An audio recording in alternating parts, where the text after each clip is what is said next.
Hello दोस्तों, आप लोग कैसे हैं? तो आज हम लोग बिहार पुलिस का जो है प्रैक्टिस सेट तीसरा का डिस्कशन करेंगे, जो कि आपका 2023 में जो पेपर हुआ था उस आधार पर ये क्वेश्चन तैयार किए गए हैं। तो चलिए देखते हैं कि पहला क्वेश्चन क्या है कि काकोरी के अभियुक्त के रूप में फांसी किसने फांसी से पूर्व दिए जाने वाले दूध को पीने से मना कर दिया था? तो वह है राम प्रसाद बिस्मिल। राम प्रसाद बिस्मिल, अशफाक उल्ला खां और इसके सहयोगी जो थे रोशन सिंह को 19 दिसंबर 1927 को फांसी दिया गया था। 19 दिसंबर जो है 1927 को क्या दे दिया गया था? फांसी दे दिया गया था। चलिए अगला क्वेश्चन देखते हैं कि हावड़ा सिपू के षड्यंत्र की घटना कब हुई थी? तो दोस्तों आपको याद रखना 1910 में हुई थी। और यह घटना जो है इसमें जो है इसके तहत जो है सब इंस्पेक्टर थे शम्मुल आलम की हत्या के आरोप में जो है अनुशीलन समिति के 47 क्रांतिकारियों को गिरफ्तार किया गया था।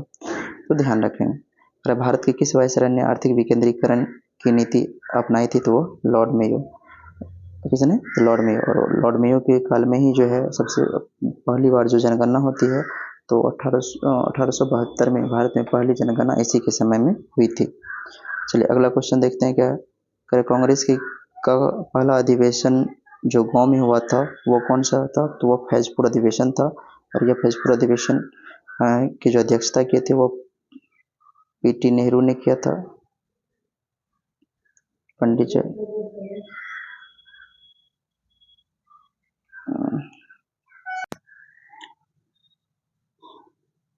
तो दोस्तों ये जो क्वेश्चन आपका कांग्रेस का पहला अधिवेशन जो गांव में हुआ था वो कौन सा अधिवेशन था? तो फैजपुर अधिवेशन था। ये कब होता है? तो 1900 आपका ये जो अधिवेशन होता है वो आपका 1937 में होता है। कब होता है? 1937 में होता है। और इसकी जो अध्यक्षता कर रहे थे वो कौन कर रहे थे? पंडित जवाहरलाल नेहरू कर रहे थे। जबकि एक ये बेलगांव अधिवेशन जो है इस अधिवेशन में की जो अध्यक्षता की थी महात्मा गांधी पर, है ना, एकमात्र अधिवेशन जो बेलगांव अधिवेशन में भाग लिए थे। चलिए अगला क्वेश्चन देखते हैं क्या है कि बोस्टन टी पार्टी क्या थी? ये चाय के समुद्र में फेंके जाने की घटना थी। और यह जो है आपको 1773 ईस्वी में ये घटना होती है। चलिए बोस्टन एक बंदरगाह है। कह रहा है कि क्वेश्चन आपका फ्रांसीसी राजतंत्र की आलोचना करने वाला जो पहला प्रमुख व्यक्ति निम्न में से कौन था? तो वो मॉन्टेस्क्यू था। और इसकी जो एक पुस्तक है कानून की आत्मा, इसकी एक पुस्तक क्या कौन सी है? तो कानून की आत्मा इसकी पुस्तक की एक पुस्तक है, कानून की आत्मा। चलिए ध्यान रखेंगे इसको। चलिए अगला देखते हैं क्या है। कह रहे कि उदयन जिसने पाटलिपुत्र नगर की स्थापना की थी वह क्या थे? एक जैन मता अनुयायी थे। और इसने अपने पिता जो है ऐसा इसका संबंध किस वंश से था? तो इसका संबंध जो है हर्यक वंश से था। हर्यक वंश से था। और इसने अपने पिता इसके अजात शत्रु की जो है हत्या कर गद्दी प्राप्त किए थे और पाटलिपुत्र की स्थापना किए थे। चलिए देखिए अगले का है। कह रहे कि गुप्त काल में न्यायाधीश को क्या कहा जाता था? तो महादंडनायक कहा जाता था। और बलाधिकृत क्या होता था? यह आपको सेनापति हुआ करते थे। और महापटलिक क्या होते थे? तो महापटलिक जो है आपको ध्यान रखना हो, ये एक लेखा विभाग का सर्वोच्च अधिकारी होता था। और ये दंडपाशिक क्या होते थे? दंडपाशिक क्या होते थे? तो ये पुलिस विभाग का सर्वोच्च अधिकारी होता था। चलिए अगला देखते हैं क्या है। अरे कि मराठा प्रशासन में मामलतदार का अर्थ क्या होता था? तो बड़े प्रांतों का सूबेदार। जबकि छोटे प्रांतों के जो सूबेदार को हम लोग क्या कहते थे? तो इसको याद रखना है, है ना, आपको याद रखना होगा कामकसीदार। क्या कहते हैं इसको हम लोग? कामकसीदार कहते थे। कामकसीदार इनको कहते थे। चलिए अगला क्वेश्चन देखते हैं क्या। संस्कृत के विद्वान कवि भारवी किस रहते थे? किसमें? तो सिंह विष्णु की राजसभा में रहते थे। और इसको आप याद रखेंगे। जो पल्लव वंश के जो वास्तविक संस्थापक थे सिंह विष्णु के राजसभा में संस्कृत के विद्वान भारवी रहते थे, जिन्होंने, है ना, किरातार्जुनियम महाकाव्य लिखा था? कौन सा? कृतार्जुनीयम। इन्होंने जो है कृतार्जुनीयम नामक जो है कृतार्जुनीयम, कौन सा? कृतार्जुनीयम नामक महाकाव्य इन्होंने लिखा था। चलिए अगला देखते हैं क्वेश्चन क्या है। बिहार के किस उपराज्य को महेश नारायण ने 1984 में बिहार को बंगाल से अलग करने का ज्ञापन दिया था? तो चार्ल्स एलियट ने दिया था। जैसे कि आपको पता होना चाहिए, जो बिहार जो है बंगाल से कब अलग हुआ था? तो 22 मार्च 1912 को बिहार जो है बंगाल से अलग होकर एक नया प्रांत बना था, और इसमें जो है महेश नारायण और सच्चिदानंद सिन्हा की जो है अहम भूमिका थी। चलिए अगला क्वेश्चन देखते हैं क्या है। अगला क्वेश्चन है कि भारत छोड़ो आंदोलन के पश्चात किसने सांप्रदायिक आधार पर बिहार के विभाजन का मुद्दा उठाया था? तो मुस्लिम लीग। किसने उठाया था? मुस्लिम लीग द्वारा उठाया गया था। 16 अगस्त 1946 को मुस्लिम लीग द्वारा जो है प्रत्यक्ष कार्यवाही दिवस के रूप में बिहार में पूर्ण हड़ताल का आयोजन किया गया और सांप्रदायिक तनाव भी हुए।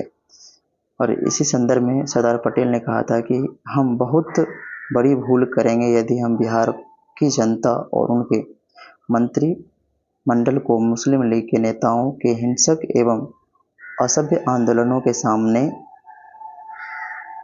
असुरक्षित छोड़ देंगे। तो ये इन्होंने सरदार वल्लभ भाई पटेल ने ये कथन कहा था। तो याद रखेंगे इस चीज को। किस वर्ष से 26 नवंबर को संविधान दिवस मनाया जाता? तो वो 2015 से मनाया जाता है, और ये डॉक्टर भीमराव अम्बेडकर की 125वें जयंती से प्रारंभ किया गया था। चलिए अगला क्वेश्चन देखते हैं क्या है।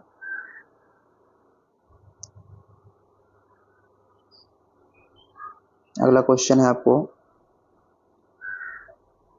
कि सिक्किम को किस संविधान संशोधन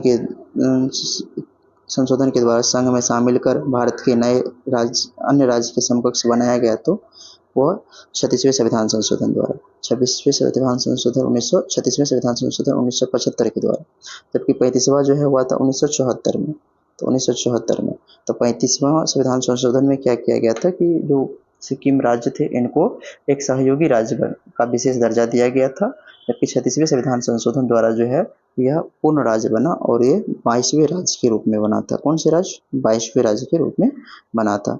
चलिए अगला क्वेश्चन देखते हैं। अगला क्वेश्चन कह रहा है कि नौकरियों में 27% के आरक्षण की व्यवस्था को किस सरकार द्वारा लागू किया गया था? तो वीपी सिंह द्वारा लागू किया गया था। भाषाई अल्पसंख्यक वर्ग के बच्चों की प्राथमिक स्तर पर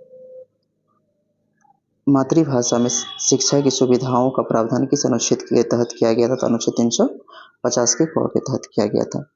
चलिए अगला क्वेश्चन देखते हैं क्या है। वर्ष 2002 के राष्ट्रपति चुनाव में डॉक्टर एपीजे अब्दुल कलाम के मुख्य प्रतिद्वंदी कौन थे? तो लक्ष्मी सहगल थे। और डॉक्टर एपीजे अब्दुल कलाम 2002 से 2007 तक जो है ये राष्ट्रपति रहे। अगला क्वेश्चन है कि किस वर्ष से केंद्र की राजनीति में गठबंधन का अस्थायी दौर शुरू हुआ था? तो 1996 से, मतलब से 1996 से जो है गठबंधन का दौर शुरू हुआ, जिसमें इसी समय से जो है भाजपा के नेतृत्व में एनडीए गठबंधन और कांग्रेस के नेतृत्व में यूपीए गठबंधन का अस्थायी स्वरूप सामने आया था। चलिए अगला क्वेश्चन देखते हैं क्या है। कह रहा है कि राष्ट्रपति जो है राष्ट्रपति शासन की अधिकतम अवधि कितनी हो सकती है? तो राष्ट्रपति शासन की जो अधिकतम अवधि कितनी हो सकती है? तो आप याद रखेंगे, राष्ट्रपति शासन की जो अधिकतम शक्ति होगी वो आपका 3 वर्ष हो सकती है। कितने वर्ष हो सकती है? 3 वर्ष हो सकती है। राष्ट्रपति शासन की उद्घोषणा 2 माह तक लागू रहती है, और इसकी अधिकतम अवधि जो है आपको 3 वर्ष तक ही हो सकती है। जैसे राज्य में प्रशासनिक तंत्र के असफल होने के आधार पर राज्यपाल की सिफारिश के उपरांत अनुच्छेद 356 के तहत लगाया जाता है। तो ध्यान रखेंगे। चलिए अगला क्वेश्चन क्या है उसको देखते हैं। कह रहा है कि राज्य वित्त आयोग का प्रावधान किया गया। तो राज्य वित्त आयोग का जो प्रावधान किया गया था वह अनुच्छेद 243 के आई में किया गया, 243 के राज्य वित्त आयोग का जो प्रावधान किया गया वो किसमें किया गया? तो अनुच्छेद 243 के आई में किया गया। जैसे संविधान के भाग 9 में पंचायती राज से संबंधित अनुच्छेद 343 के 9 के अंतर्गत जो है राज्य वित्त आयोग का प्रावधान किया गया है। जैसे अनुच्छेद और इनका गठन राज्यपाल के द्वारा किया जाता है। किसके द्वारा किया जाता है? राज्यपाल के द्वारा गठन किया जाता है। और अनुच्छेद 343 के आई में राज्य वित्त आयोग है। अनुच्छेद 343 के जो के हैं तो इसमें जो व्याख्या किया गया तो राज्य निर्वाचन आयोग की बात की गई है। और अनुच्छेद 343 के जे में जो है पंचायत में लेखा परीक्षक, और अनुच्छेद 343 के जी में जो पंचायतों की शक्तियां एवं उत्तरदायित्व की बात की गई है। अगला क्वेश्चन है कि वीवीपीएटी का सर्वप्रथम उपयोग किस राज्य के विधान क्षेत्र के चुनाव में किया गया था? तो आपको याद रखना है ये जो है नागालैंड का, तो नागालैंड में किया गया था। किस राज्य में किया गया था? नागालैंड में किया गया था। और यह कब से? तो 2013 से। ये वीवीपीएटी का फुल फॉर्म दोस्तों आपको याद रखना, voter verification paper audit trial, ठीक ना, ये इसका फुल फॉर्म होता है, इसको ध्यान रखें। चलिए अगला देखिए क्या है। अगला क्वेश्चन है कि अनुच्छेद 315 के तहत वर्णित है। तो अनुच्छेद 315 के तहत जो है संघ एवं राज्यों के लिए लोक सेवा आयोग का जो है वर्णन किया गया है। और अखिल भारतीय सेवा केंद्र, ये अनुच्छेद 312 के तहत इसकी व्याख्या की गई है। लोक सेवा आयोगों के कृत्य की बात करें तो ये अनुच्छेद 320 में वर्णित है। चलिए तो अगला क्वेश्चन देखते हैं क्या है। कह रहा है कि बहुरूपदर्शी में समतल दर्पणों के बीच का कोण कितना डिग्री होता है? तो बहुरूपदर्शी में जो है समतल दर्पणों के बीच जो है 60 डिग्री का कोण होता है। अगर ट्रांसफार्मर प्रयुक्त होता है तो केवल एसी धाराओं के लिए होते हैं। किसके लिए? एसी धाराओं के लिए ये प्रयोग किए जाते हैं। उसके बाद है कि जिन अर्धचालकों में विद्युत का प्रवाह कोटरों यानी कि होल की गति के कारण होता है उन्हें क्या कहते हैं? जिन अर्धचालकों में जो है कोटरों की जो गति के कारण होता है तो वो किस तरह के? तो पी टाइप के जो अर्धचालक होते हैं उसमें ये होता है। तो ध्यान रखेंगे इस क्वेश्चन को। चलिए अगला देखते हैं तो क्या हो जाएगा इसका सही आंसर। तो जो पी प्रकार के अर्धचालक होते हैं उसका सही आंसर जो है कि घर्षण को कम करने के लिए मशीनों में स्नेहक तथा बॉल बेयरिंग लगाए जाते हैं जो क्या करता है? ये सर्पी घर्षण को लोटनी घर्षण में बदलता है। चलिए अगला क्वेश्चन देखते हैं। विश्व स्वास्थ्य संगठन WHO के अनुसार कितनी ध्वनि मानव के लिए सर्वोत्तम होती है? तो वो कितनी होती है? तो जो मानव के लिए जो सर्वोत्तम ध्वनि होती है वो आपको याद रखना है कि वह होते हैं कितने? 45 डेसिबल होते हैं। और जबकि WHO ने 75 डेसिबल से ऊपर की ध्वनि को मानव कान के लिए क्या माना है? हानिकारक माना है। ठीक है, मानव स्वास्थ्य के लिए हानिकारक। चलिए अगला देखिए। किरचॉफ के नियम के अनुसार लाल रंग की वस्तु गर्म होने पर कैसा प्रकाश उत्सर्जित करता है? तो ये आपको याद रखना है, हरा प्रकाश उत्सर्जित करता है। कैसा? हरा प्रकाश उत्सर्जित करता है। अगला क्वेश्चन है कि ऑरिस्कोप और ऑटोस्कोप का उपयोग होता है किसके लिए? तो कान के आंतरिक भाग के परीक्षण के लिए होता है। स्टेशन किस भाषा का शब्द है? तो स्टेशन जो है अंग्रेजी भाषा के शब्द है। किस भाषा के शब्द है? तो अंग्रेजी भाषा के शब्द है। अगला क्वेश्चन देखते हैं क्या है। कि निम्नलिखित में कौन यौगिक शब्द है?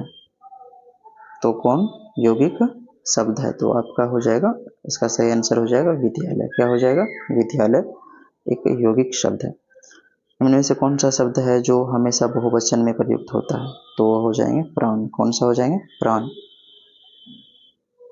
अगर दासत्व में प्रत्यय है तो दासत्व में जो प्रत्यय है तो अप्रत्यय है। अगर बादल का पर्यायवाची क्या होता है? बादल का जो पर्यायवाची होता है वो आपको याद रखना है, पयोद होता है। क्या होता है? पयोद होता है। तो बादल के अन्य पर्यायवाची शब्द जैसे मेघ, घन, जलद, जलधर, वारीधर, वालाधर, ये सब होगा। पयोधी का जो पर्यायवाची शब्द होता है वो समुद्र होता है, उदधि होता है, जल्दी होता है ना, सिंधु होता है, निषद होता है, ये सब। और अम्बुज का जो पर्यायवाची शब्द होता है जैसे कमल, पंकज, नीरज, वारिस, जलज, सरोज, पदम, ये सब होते हैं। इसको ध्यान रखें। अथ का विलोम शब्द क्या होता है? जो अथ का जो विलोम शब्द होता है वो होता है आपको इति। क्या होता है? इति। क्या होता है? इति होता है। इसका ध्यान रखिएगा। आदि का अंत होता है, अर्थ का अनर्थ होता है। करे कि आश्चर्य शब्द का करेगी आश्चर्य शब्द का तद्भव रूप क्या होगा? तो आश्चर्य का हो जाएगा अचरज। क्या हो जाएगा? अचरज हो जाएगा। करे कि सदा एक वचन में प्रयुक्त होने वाले जो शब्द हैं, तो सदा एक वचन में प्रयुक्त होने वाले शब्द जो है वो क्या हो जाएगा? यहाँ पर सहायता हो जाएगा। चलिए अब मैथ का कुछ क्वेश्चन है, तो मैथ के क्वेश्चन को देखेंगे हम लोग। कह रहा है कि ए बी से जो है 40% अधिक है, बी सी से जो है 60% कम है, यदि सी डी से 160% अधिक है, तो आप इसे देखिए क्या है क्वेश्चन में। तो अगर आप देखोगे तो इसका हम रेशियो वाइज करके समझाते हैं आपको। देखिए जैसे अगर हम डी को मानेंगे 100, डी को क्या मानेंगे? 100 मानेंगे, तो ये 60% कम है, तो ये कितना हो जाएगा? 60% अधिक है, तो ये हो जाएंगे 160। फिर करें बी जो है सी से 60% कम है, तो बी से जब 100 का 60% करेंगे ना, तो ये आपको आ जाएगा 64 के बराबर। किसके बराबर? 64 के बराबर। और फिर जो है आप बी का जो है ये जो है बी से 40% अधिक है, जब इसका 40% अधिक की बात करेंगे तो ये लगभग में आएगा 89.6 के आसपास। देखिए क्या हो जाएगा इसका सही आंसर। तो क्वेश्चन पढ़िए। और सी बी से 60% अधिक है, तो सी जो है बी से 60% अधिक है। नहीं, ये अधिक कितना है तो देख लीजिए। तो इसमें से घटा के इसको देखेंगे तो 60% तो होगा नहीं। अगला देखते हैं। करा कि ए सी से 54% कम है। ए सी से 54, ए है और सी है, तो 54% कम नहीं है, दशमलव में है, तो ये घट के दशमलव में आएगा। और बी डी से 36% कम है। बी डी से 36, 64 और 36 को जोड़ेंगे तो 100 हो जाएगा। तो हाँ बिल्कुल बी जो है डी से 36% कम है। इसका सही ऑप्शन क्या हो जाएगा? सी हो जाएगा इसका सही आंसर। अगला क्वेश्चन है, तो ये जो है आपको यहाँ पर ये क्यूब रूट है और 3 पे पावर x है, और ये 2127 को हम लोग लिखेंगे 3 पे पावर 7। क्या लिखेंगे इसको? 3 पे पावर 7 लिखेंगे। और इधर से जो ये क्यूब रूट हटेगा तो इधर पावर में आ जाएगा, तो 3 पे पावर x बराबर ये हो जाएंगे आपको कितना? 3 पे पावर 7, और उस पर पावर में ये हो जाएंगे 3। तो ये 7 7 21 हो गया। तो 3 पे पावर x बराबर में 3 पे पावर 21। तो आधार बराबर है तो x का वैल्यू आपको 21 हो जाएगा, यानी कि ऑप्शन नंबर सी इसका सही हो जाएगा। चलिए अगला क्वेश्चन है कि एक व्यक्ति ने 9,000 रुपये का निवेश 3 भागों में 3%, 4% और 6% ब्याज पर किया है, और कह रहा है कि एक वर्ष से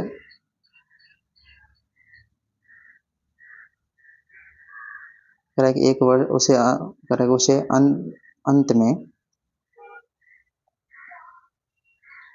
अंत में उससे तीनों से ब्याज के रूप में बराबर रकम प्राप्त हुई, तो उसने 6 वर्ष की अवधि पर कितनी धनराशि जमा किया था। तो चलिए इस क्वेश्चन को देखते हैं। ये जो क्वेश्चन है तो आपको ब्याज मतलब बराबर है तीनों का, तो मतलब अगर हम लोग तब 3 भाग में बांटना है तो पता नहीं, तो x का हम लोग कितना परसेंट कर लेते हैं। x का अगर आप निकालोगे तो ये हो जाएगा पहला तो कितने प्रतिशत पर था? 3% पर था। x का 3% बराबर हो जाएंगे y का 4% और बराबर हो जाएंगे z का 6%। जब आप इनका रेशियो लीजिएगा तो रेशियो इनका आएगा X Y Z, X into Y है ना, X ratio Y ratio Z बराबर ये हो जाएंगे आपको, तो दोनों नहीं तो दो करके हम लोग रेशियो लेंगे तो ये हो जाएगा आपको 4 रेशियो है ना, 3 रेशियो 2 हो जाएगा, ध्यान रखिएगा। अगला क्वेश्चन इसमें, और अब देखिए अगर है उनकी रकम तो बराबर है और उनका योग जो है, उनका योग ये तो हो गया मूलधन का अनुपात, मूलधन का अनुपात हुआ, तो यहाँ पर जो है 4 3 7 9, 9 का वैल्यू आपको दिया हुआ है 1000 9000, 9 का वैल्यू 9000, तो 1 का वैल्यू आ गया 1000। तो हमसे पूछा है 6% पर, 6% का रेशियो क्या है 2 है, तो 2 को जब आप 1000 को 2 से गुना कीजिए कितना आ जाएगा 2000, इसका सही ऑप्शन हो जाएगा। चलिए अगला क्वेश्चन देखते हैं क्या है। अगला क्वेश्चन है कि 8 क्रमागत संख्याएं दी गई है, यदि बीच में उपस्थित दोनों संख्याओं का औसत जो है 6 है, तो दोनों संख्याओं का जोड़ ज्ञात, दोनों संख्याओं का तो 8 संख्याओं का जोड़ ज्ञात कीजिए। तो ये इसका जो आंसर हो जाएगा, आपको 8 क्रमागत संख्याएं दी गई है, कितने 8 क्रमागत संख्याएं आपको दी गई है, तो 8 क्रमागत संख्या में क्या सब हो जाएगा, जैसे x हो गया, x प्लस 1 हो गया, इस तरह से x प्लस 2 हो जाएगा, फिर x प्लस 3 हो जाएगा। ऐसे जब करोगे आप जोड़ोगे इस तरह से, तो ये आ जाएंगे कितने आपको, ये हो जाएंगे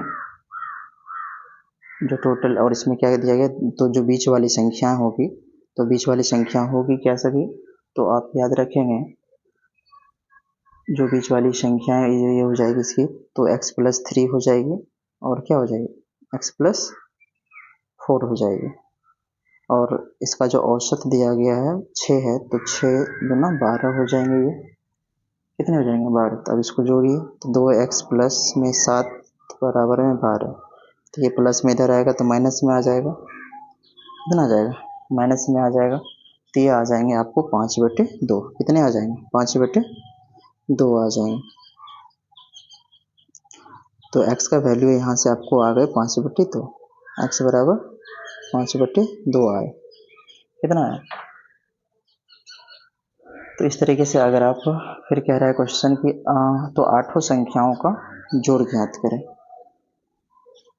तो 8 संख्याओं का अगर आप जोड़ निकालोगे तो देख लो, 8 संख्याओं को अगर हम लोग जोड़ेंगे तो ये क्या हो जाएंगे 8x प्लस में, अगर आप उसको जोड़ोगे तो ये हो जाएंगे 8x प्लस में आपको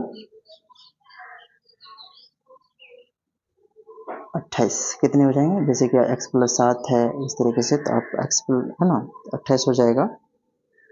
तो यहाँ से देखिए, तो x प्लस एक्स 8 गुना 5/2, 2 चौके 8 हो गया, 5 चौके 20 प्लस 28, यानी इसका जो सही आंसर हो जाएगा वो आपको 48 हो जाएगा, कितना हो जाएगा 48 हो जाएगा। चलिए अगला क्वेश्चन देखते हैं क्या है। कह रहा है कि ए तथा बी के क्रय मूल्य समान, विक्रय मूल्य समान दिया है, तो एक को जो है 28% लाभ पर बेचा जाता है, बी को 24% हानि पर बेचा जाता है, दोनों का दोनों वस्तु का जो कुल विक्रय मूल्य दिया है इतना है। तो ये जो है दोस्तों यहाँ पर कुछ डाटा ये गलत है, यहाँ जो डाटा होना चाहिए वो आपको 48,640। जो 42 नंबर का जो क्वेश्चन है दोस्तों, इसमें क्या कहा जा रहा है कि ए तथा बी के विक्रय मूल्य समान है, ए को 28% के लाभ पर बेचा जाता है तथा बी को 24% की हानि पर बेचा जाता है। यदि दोनों वस्तुओं का कुल विक्रय मूल्य जो है, यहाँ पर जो आपको याद रखना है, यहाँ जो डाटा होगा इसका वो हो जाएंगे 48,640, इसको ध्यान रखें।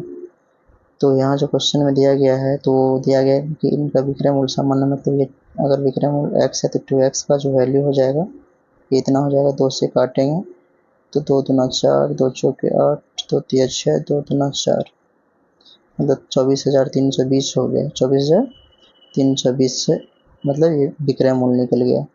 तब ए का हम लोग को चाहिए क्रय मूल्य, तो क्रय मूल्य बराबर फॉर्मूला हो जाता है जो क्रय मूल्य बराबर फार्मूला होता है CP बराबर वो होता है विक्रय मूल्य यानी कि 2400 गुना में 100, 24,320 गुना में 100 अब बट्टे में हो जाएगा आपको 100 प्लस, तो ये हो जाएंगे 128। तो आप काट के देखो इसे, 128 से जब आप इसे काटोगे तो ये हो जाएंगे आपको 19। कितना हो जाएगा 19, 190। 190 को 100 से गुना करेंगे तो आपका ये आ जाएगा। फिर हम लोग यहाँ से B का भी निकालेंगे, तो B के लिए भी क्रय मूल्य तो निकलेगा आपको कितना 23,420, 23,420 गुना 100 और बट्टे में ये 100 माइनस 24 तो ये 76 आ जाएंगे। तो 76 से काटिए इसको, 76 से काटेंगे तो ये 3 मरतबे लगेगा और ये फिर 2 मरतबे में आपको 76 गुना हो गया, ये 320 आ जाएंगे कट के, तो ये आपका 3200 हो जाएगा इसका सही आंसर। ठीक है, चलिए अगला क्वेश्चन पर देखते हैं क्या है हमारा। चलिए अगला क्वेश्चन देखते हैं क्या है। फिर 2 मिनी बसें जो है इतना 22 किलोमीटर प्रति घंटा की चाल से 10 मिनट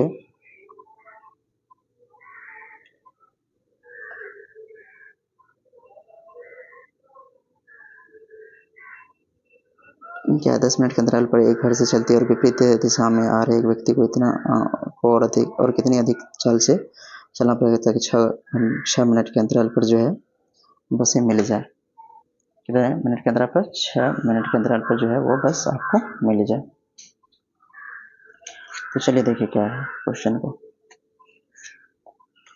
तो इसमें जो है आपको ध्यान रखना है कि जो इसमें मानना पड़ेगा कि हमें मान लेंगे कि आदमी की गति जो है x किलोमीटर प्रति घंटा है, तो दूरी जो है दूरी बराबर चाल गुना समय होता है, तो 22 गुना में 10 बट्टे में 60 कर दे रहे हैं, ये हो जाएंगे कितना, तो ये आपको 20 प्लस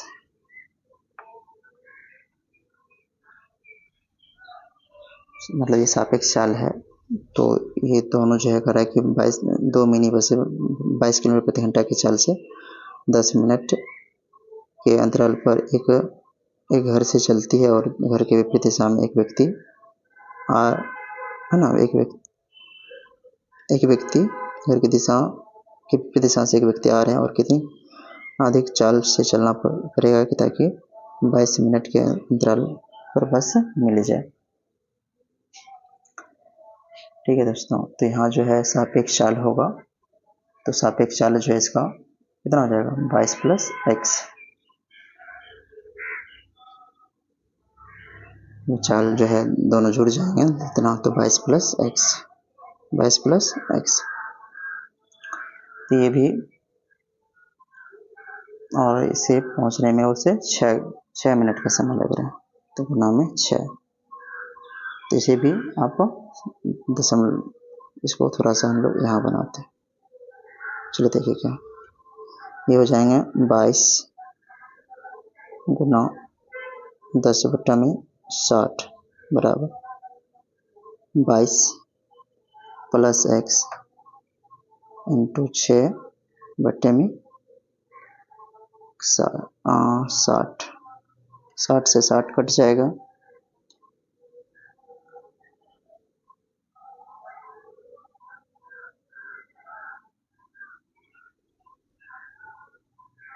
तो यहाँ पर क्या हो जाएगा आपको दोस्तों, ये हो जाएगा 220 और ये कितना हो गया 22 छक्का आपको हो गया 100, 6 दूना 12, 6 दूना 12 13,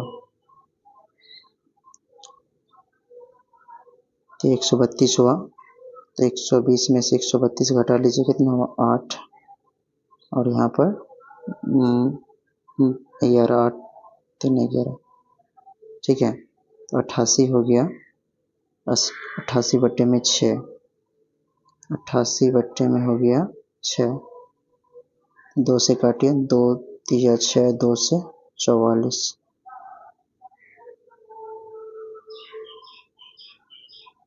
तो 2 14 तिया 42, 1 43, 42 2 44। तो इसका जो सही ऑप्शन हो जाएगा दोस्तों वो कौन सा हो जाएगा, आपका सी नंबर का ये सही आंसर हो जाएगा। चलिए अगला क्वेश्चन देखते हैं क्या है। तो अगला क्वेश्चन है कि ए और बी साथ मिलकर एक काम 40 दिनों में कर सकते हैं। उनकी काम करने की दर का अनुपात 8:5 है। ए उसी काम को अकेला कितने दिनों में पूरा करेंगे। तो ये जो है आपको कह रहा है कि ए और बी मिलकर 7 दिनों में मतलब ये काम कर रहे हैं 40 दिनों में। तो इसका यहाँ जो टोटल वर्क निकलेगा 8 5 13 हुआ, 13 गुना 40 करेंगे तो ये हुआ 520।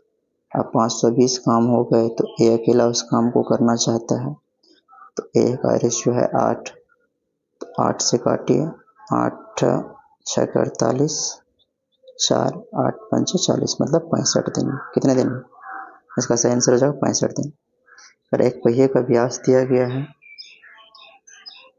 ना, तो एक पहिए का व्यास दिया गया है तो कह रहा है कि इतना मीटर दूरी तय करने के लिए कितने चक्कर लगेंगे। तो यहाँ जो दोस्तों मीटर में है इसको सेंटीमीटर मीटर में बदलेंगे। तो पहिए का जो व्यास दिया गया त्रिज्या निकालेंगे यानी 2 पाई आर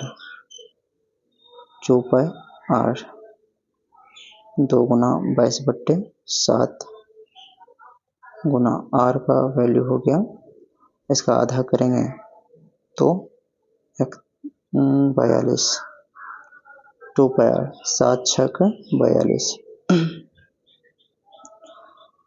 तो ये हो गया 12 दूना 24 का 4 हासिल 2, 12 दूना 24 तो 26, 264। ठीक है, 264 को जो हम लोग ये तो मीटर में है और 792।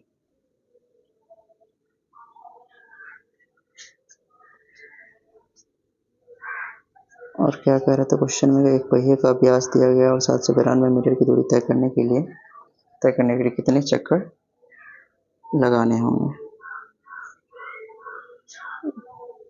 तो 2 पाई आर ये उसकी एक चक्कर हो गई मीटर सेंटीमीटर में निकला, और हमें चाहिए अभी तो ये सेंटीमीटर में निकला है तो इसको हम लोग ये जो मीटर में है इसको सेंटीमीटर में बदल देंगे। तो मतलब ये हो जाएंगे आपको 264 आया तो 792/00, और इसको जब आप 264 से भागा करोगे तो ये आपको आ जाएंगे कितने, तो ये लगभग ये 300 चक्कर हो जाएंगे। देख लीजिए 4 बार कट भी रहे हैं तो 300 ये चक्कर हो जाएंगे। कितने चक्कर हो जाएंगे, 300 चक्कर हो जाएंगे।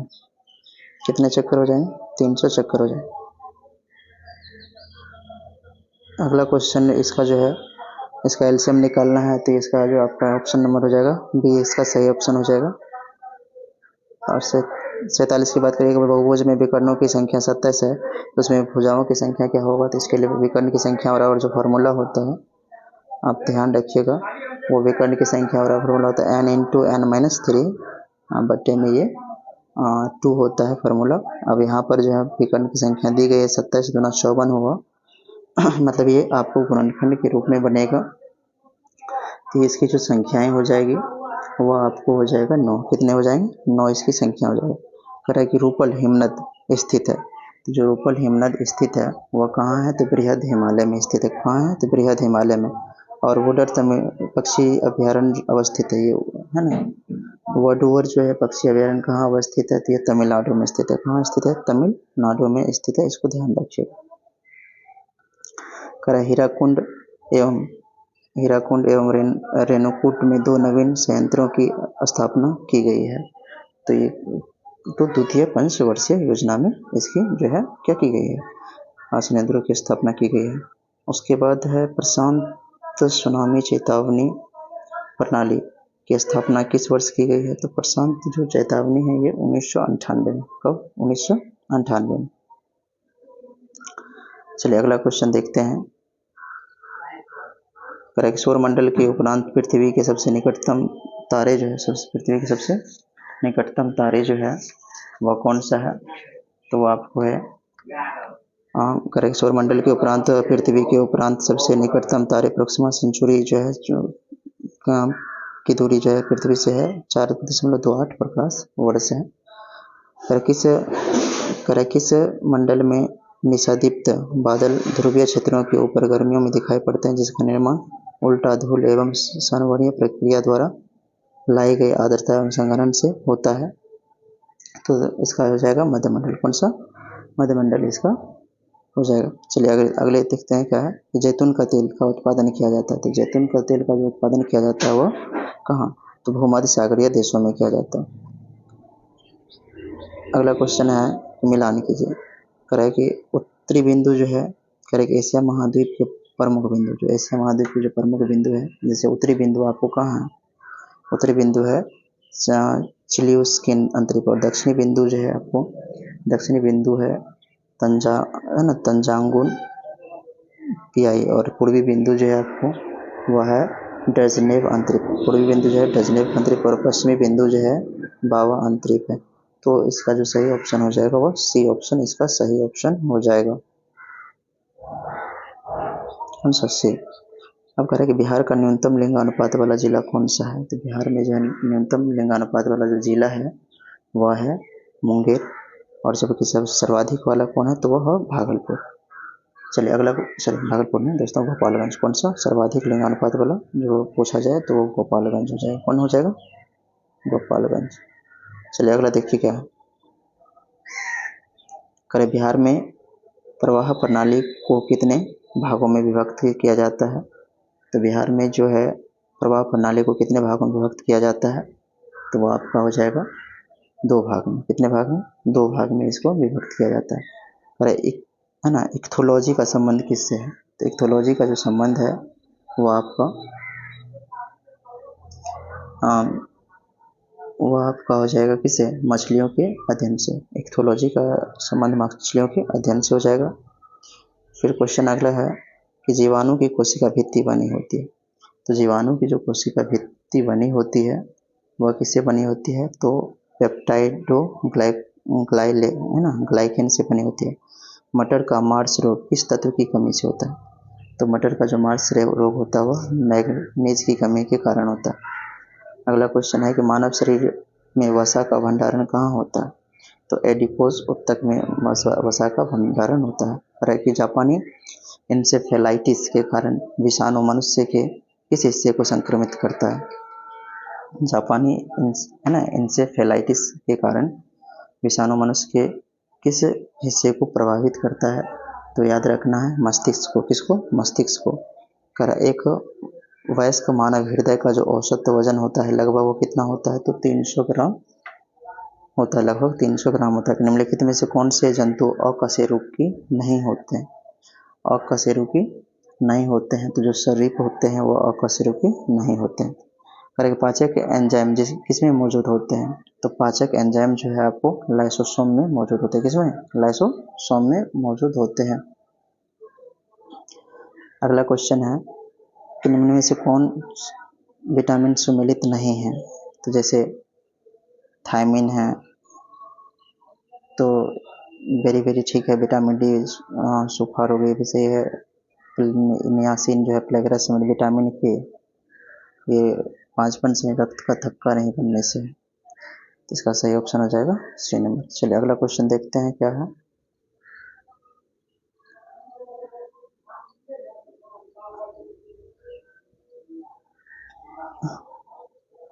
अगला क्वेश्चन है कि लॉरेंज वक्र को मैक्स ओ लॉरेंज ने विकसित कब किया था? ये किया गया था 1905 में। कह कि राष्ट्रीय मध्याह्न भोजन योजना की शुरुआत कब की गई थी? तो 1995 से। क्वेश्चन अगला है कि निकी कहाँ के विश्व प्रमुख शेयर बाजार थे? तो निकी जो है कहाँ के? तो ये याद रखेंगे जापान के। कहाँ के हैं? जापान के। प्रधानमंत्री जीवन ज्योति बीमा योजना कब प्रारंभ किया गया था? तो 2015 से। कब? 2015 से। अगला क्वेश्चन है कि बीमा सुधार समिति का गठन किसकी अध्यक्षता में किया गया था? तो बीमा सुधार समिति का जो अध्यक्षता है वो किसके अध्यक्षता में? तो RN मल्होत्रा के अध्यक्षता में किया गया था। अगला क्वेश्चन है कि वाणिज्यिक बैंकों की जननी किसे कहा जाता है? वाणिज्यिक बैंकों की जननी किसे कहा जाता है? तो आप याद रखेंगे बैंक ऑफ इंग्लैंड को। किसको? बैंक ऑफ इंग्लैंड को कहा जाता है। अगला क्वेश्चन है कि भारतीयों द्वारा देश में प्रारंभ किया गया पहला बैंक किसे माना जाता है? तो अवध कॉमर्शियल बैंक को माना जाता है, लेकिन जो है आप याद रखेंगे जबकि इसकी जो स्थापना 1881 में होती है और पंजाब भारत में अगर बात करेंगे तो ये 1894 में पंजाब नेशनल बैंक का होता है। किसका? तो चलिए ध्यान रखेंगे इसको। अगला क्वेश्चन है कि राजकोषीय घाटे की अवधारणा को 1985 में मौद्रिक पद्धति के क्रियान्वयन पर गठित किस समिति ने प्रस्तुत किया था? तो ये सुखमय चक्रवर्ती समिति ने किया था। चलिए अगला देखते हैं क्या है क्वेश्चन। यदि किसी कक्षा की संख्या n हो तो उसमें विभिन्न कक्षाओं में चक्कर लगाने इलेक्ट्रॉन की अधिकतम संख्या की क्या होती है? फॉर्मूला 2n² होती है। क्या होती है? 2n²। निम्नलिखित में से किसका उपयोग आतिशबाजी के सामान बनाने में किया जाता है? तो किसका? तो आप इसका ध्यान रखेंगे आतिशबाजी का जो सामान बनाया जाता है पोटेशियम नाइट्रेट का KNO3 का। किसका? कराएगी निम्नलिखित में से कौन प्रकाश रासायनिक अभिक्रिया का उदाहरण है? तो प्रकाश रासायनिक प्रक्रिया का जो उदाहरण है तो ये इसमें से हो जाएगा सभी। क्या हो जाएगा इसका? सभी हो जाएगा। अगला क्वेश्चन है कि निम्नलिखित में एल्युमिनियम का अयस्क कौन सा है? तो क्रायोलाइट क्या है? एल्युमिनियम का अयस्क है। ध्यान रखें मानव शरीर में। अगला क्वेश्चन है मानव शरीर में विल्सन रोग होता है, तो जो विल्सन रोग होता है वो तांबा की कमी की मात्रा में वृद्धि के कारण होता है। तांबा की मात्रा में वृद्धि के कारण होता है। हड्डियों, अंडे के छिलके तथा संघ का मुख्य अवयव होता है कैल्शियम। क्या होता है? कैल्शियम होता है। ध्यान रखेंगे इसको। चलिए अगला क्वेश्चन है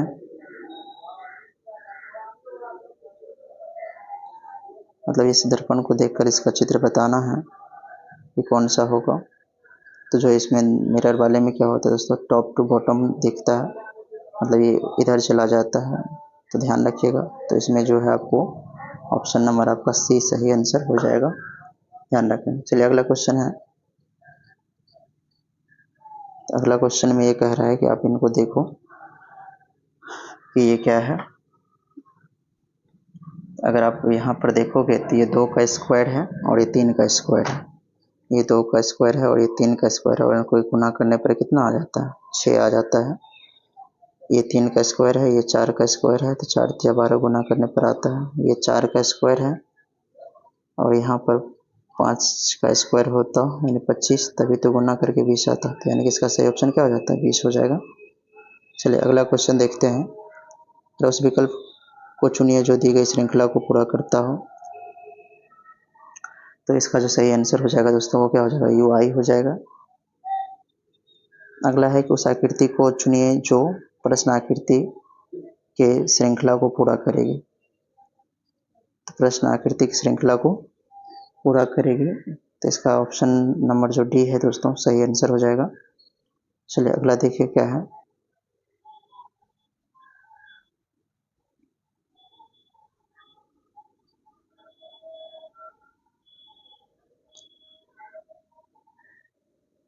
अगला क्वेश्चन है कि एक विशेष कोड में है ना वेनी, हैनी और स्टेनी का गेट आउटमैन और स्टेन स्वामी और सेल्ट का आउट ऑफ डेंजर होता है। तो कोई भाषा में स्टेनी का क्या हो जाएगा? आउट हो जाएगा। क्या हो जाएगा?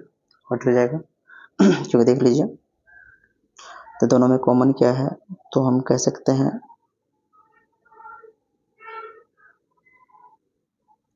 जो स्टेनी है तो स्टेनी इसमें भी है, इसमें भी है, तो दोनों में कॉमन क्या है? यहाँ पर आउट कॉमन है, यहाँ पर भी आउट कॉमन, तो इसका ये हो जाएगा। अगला क्वेश्चन आपका है एक पंक्ति में खड़े 5 सदस्यों में से U के दाएं और Q, ये आपका इसका जो सही आंसर हो जाएगा वो क्या हो जाएगा? मतलब Q के दाएं और तो पंक्ति के मध्य में कौन बैठेगा? तो Q बैठेगा। ये आपका सही आंसर हो जाएगा। चलिए इसको पढ़ के हम लोग बना सकते हैं। जैसे देखिए क्वेश्चन में कहा क्या है, 5 व्यक्ति है तो कह रहा है कि यू के दाईं ओर तथा क्यू के बाईं ओर आ रहा है। तो इधर हमारा राइट हो गया, लेफ्ट हो गया। तो क्वेश्चन में कह रहा है कि क्यू के दाईं ओर तथा एस के बाईं ओर पी है। 1 2 3 4 5। तो क्वेश्चन कहा क्या कि क्यू के दाईं ओर तथा एस के बाईं ओर पी है। एस के बाईं ओर पी है, ठीक। फिर कह रहा है कि यू के दाईं ओर तथा क्यू के बाईं ओर, यू के दाईं ओर क्यू के बाईं ओर जो है क्या है, पी है। तो पंक्ति के बीच में आपको कौन बैठेगा, क्यू बैठेगा। चलिए देखिए अगला क्वेश्चन। कह रहे कि साबुन किसका, सोडियम लवण है। तो ये हो जाएगा एस्टेरिक अम्ल का जो है ये साबुन एक लवण होता है।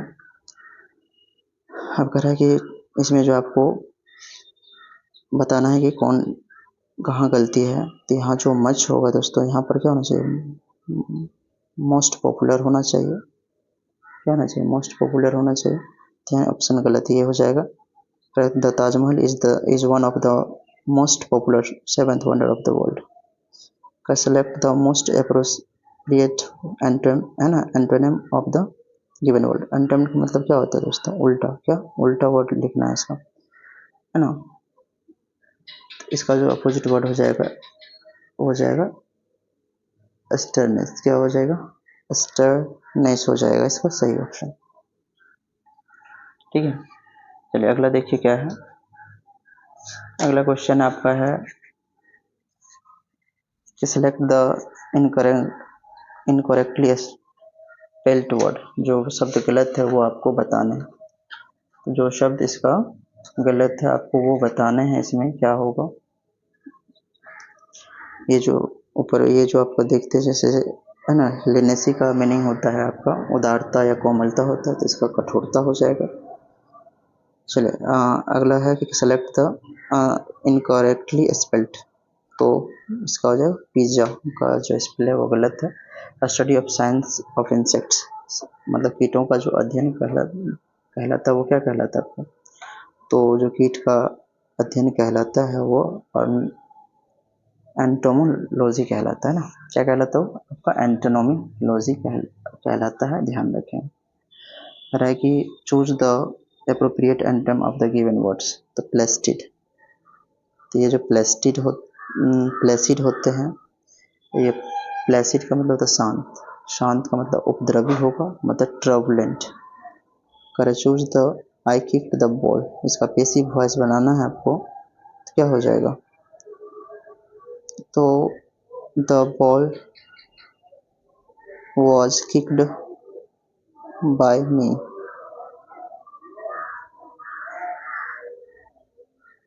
ऑप्शन नंबर ए इसका सही हो जाएगा।